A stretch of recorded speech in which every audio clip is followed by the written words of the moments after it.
அன்பானவர்களே, அன்பு வணக்கங்கள். ஒருவர் ஒரு கேள்வி கேட்டு இருக்கிறார்.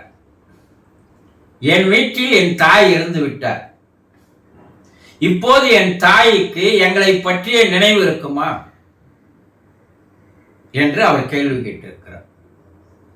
உங்க வீட்டில் யாரோ இறந்து போயிருக்கலாம். அது தாயா இருக்கலாம், தகப்பனா இருக்கலாம், அல்லது கணவனா இருக்கலாம், மனைவியா இருக்கலாம், அல்லது பிள்ளைகளாக கூட இருக்கலாம். அவர்கள் உங்களை மறந்து விட்டார்கள். அவர்களுக்கு உங்களுக்கு இருக்கிற உறவு தொடர்பானது முடிந்து விட்டது என்று நீங்க தான் நினைக்கிறீங்க. அவர் இறந்துட்டாருங்க, இனிமேல் அவரால் என்ன செய்ய முடியும்? அவருக்கும் நமக்கும் இருந்த அந்த பந்த பாசம்லாம் போயிடுச்சு, அந்த அன்பு போயிடுச்சு, அந்த உறவு போயிடுச்சு. யார் நினைக்கிறீங்க? நீங்க தான் நினைக்கிறீங்க. உண்மைதானே? அப்படிதான் நினைச்சிட்டு இருக்கிறீங்க. இது வரைக்கும் அப்படிதான் நினைக்கிறீங்க இல்லையா? அவர் இறந்து 6 மாசம் ஆயிடுச்சுங்க. அவரை பற்றி நினைவு எங்களுக்கே இல்லை. யாராவது வந்து கேட்டாங்கன்னா தான் அவரை பற்றி எங்களுக்கு நினைவுக்கு வருகிறதே தவிர, மற்றபடி நாங்க சகஜமான வாழ்க்கை தான் வாழ்ந்துன்னு வரோம். நாங்க நினைக்கிறதே இல்லை. சொல்றீங்களா இல்லையா? ஒரு 60 ஆண்டுகள் 50 ஆண்டுகள் உங்களோடு வாழ்ந்த உங்க தாய் தகப்பன் இறந்து ஒரு 6 மாதத்துல நீங்க மறந்து போறீங்கன்னா உங்களுடைய உறவு எத்தகையது என்பதை நினைத்து பாருங்க. எவ்வளவு பெரிய ஒரு துரோகம் இது இல்லையா? யாருக்கு? அவர்களுக்கு செய்யற துரோகம். உங்களை வளர்த்து ஆளாக்கி உங்களை படிக்க வைத்து பெரிய நிலைக்கு கொண்டு வந்து உங்களுக்கு திருமணம் செய்து உங்களுக்கு பிள்ளைகளை பெற்றெடுத்து அதெல்லாம் வளர்த்தவங்க இல்லையா அவங்க? இந்த 60 வருஷம் 50 வருஷம் யாருக்காக வாழ்ந்தாங்க? உங்க தாய் உங்களுக்காக தானே வாழ்ந்தா. அவ தான் உணவு இல்லைன்னா கூட யாருக்கு உணவு கூட்டி ஊட்டினா? அவ பட்டினியா இருந்து உங்களை பசியார வைத்த நாட்கள் எவ்வளவு இருக்குது, சிந்தித்து பாருங்க. எப்பனா நினைச்சு பார்த்துருக்கீங்களா? ஐயோ, எங்க தாய் எனக்கு வந்து டிஃபன் இல்லைன்னு சொல்லவே இல்லை, ஆனா அப்புறம் பார்த்தா அவ டிஃபன் இல்லை, பட்னியா இருந்திருக்கிறா. எந்த புள்ளனா சொல்லுமா? சொல்லுவீங்களா நீங்க? உங்க வேலை முடிஞ்சிச்சு, ஓச்சு. உங்களை பெற்றெடுக்கும் போது எவ்வளவு ரத்தம், பிளட் அவங்களுக்கு வீணாகுது தெரியுமா? பல வருடங்கள் உடம்புல சேர்ந்த அந்த ரத்தம் வீணாக போகுது.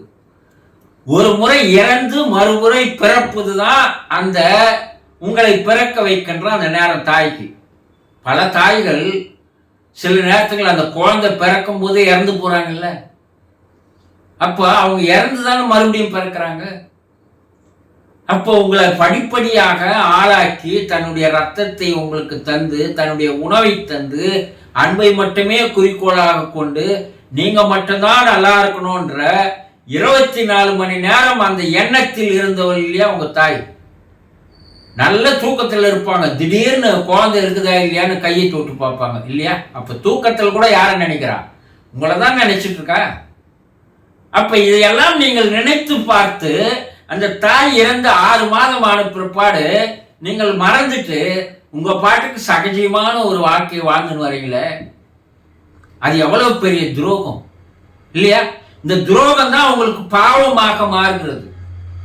இந்த துரோகம் தான் உங்களுக்கு வாழ்க்கையில பல்வேறு பிரச்சனைகளை, கஷ்டங்களை, துன்பங்களை, துயரங்களை, வேதனைகளை, சோதனைகளை எடுத்து வந்து தரது எதுன்னா நீங்கள் பெற்றவர்களை மறந்து போன காரணம் தானே தவிர வேறு யாரும் அல்ல.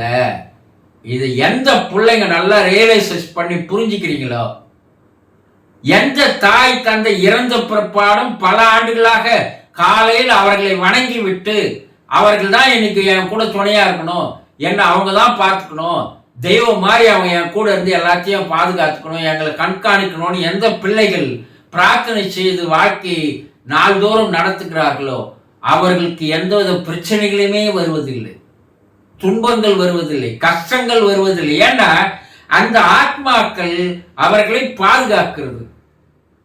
எந்த ஒரு தாயும் இறந்து போன பிற்பாடு அவங்க மறுபிறப்பு எடுக்கின்ற வரை, அது 1 வருடம் இருக்கலாம், 2 வருடம் இருக்கலாம், 5 வருடம் இருக்கலாம், 10 வருடங்கள் கூட மேல கூட ஆகலாம். அது வரைக்கும் உங்களுடைய நினைவாகத்தான், உங்களை பற்றி சிந்தித்த வண்ணமாகத்தான், உங்கள் நலனில் அக்கறை கொண்டவர்களாகத்தான் அவர்கள் மேலே மேல் உலகில் வாழ்ந்து வருகிறார்கள் என்பதை தெளிவாக தெரிந்து கொள்ளுங்கள். சந்தோஷம்.